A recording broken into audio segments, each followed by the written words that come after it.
Assalamualaikum warahmatullahi wabarakatuh. Perkenalkan, nama saya Nur Ain Kadir, kelas 6B Manajemen Pendidikan. Di sini saya akan mempresentasikan materi saya yang berjudul Fungsi-fungsi Manajemen Pendidikan. Yang pertama yaitu perencanaan atau planning. Perencanaan yang kata dasarnya rencana, pada dasarnya merupakan tindakan memilih dan menetapkan segala aktivitas dan sumber daya yang akan dilaksanakan dan digunakan di masa yang akan datang yang untuk mencapai tujuan tertentu.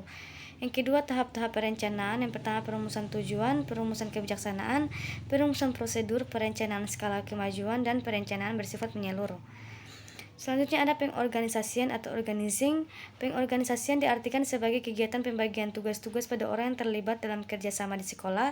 Kegiatan pengorganisasian menentukan siapa yang akan melaksanakan tugas sesuai prinsip pengorganisasian, sehingga pengorganisasian dapat disebut sebagai keseluruhan proses memilih orang-orang serta mengalokasikan sarana dan prasarana untuk menunjang tugas orang-orang itu dalam organisasi dan mengatur mekanisme kerjanya sehingga dapat menjamin pencapaian tujuan. Penyusunan pegawai atau staffing. Seperti fungsi-fungsi manajemen lainnya, staffing juga merupakan fungsi yang tidak kalah pentingnya, tetapi agak berbeda dengan fungsi lainnya. Penekanan dari fungsi ini lebih difokuskan pada sumber daya yang akan melakukan kegiatan-kegiatan yang telah direncanakan dan diorganisasikan secara jelas pada fungsi perencanaan dan pengorganisasian. Selanjutnya ada pengarahan atau directing. Pengarahan adalah penjelasan, petunjuk, serta pertimbangan dan bimbingan terdapat para petugas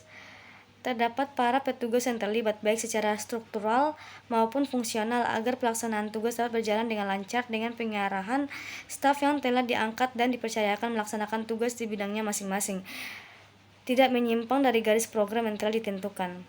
Koordinasi atau coordinating. Pengkoordinasian merupakan suatu aktivitas manajer membawa orang-orang yang terlibat organisasi ke dalam suasana kerjasama yang harmonis. Dengan adanya pengorganisasian, dapat dihindari kemungkinan terjadinya persaingan yang tidak sehat dan kesimpangsiuran di dalam bertindak antara orang-orang yang terlibat dalam pencapaian tujuan organisasi.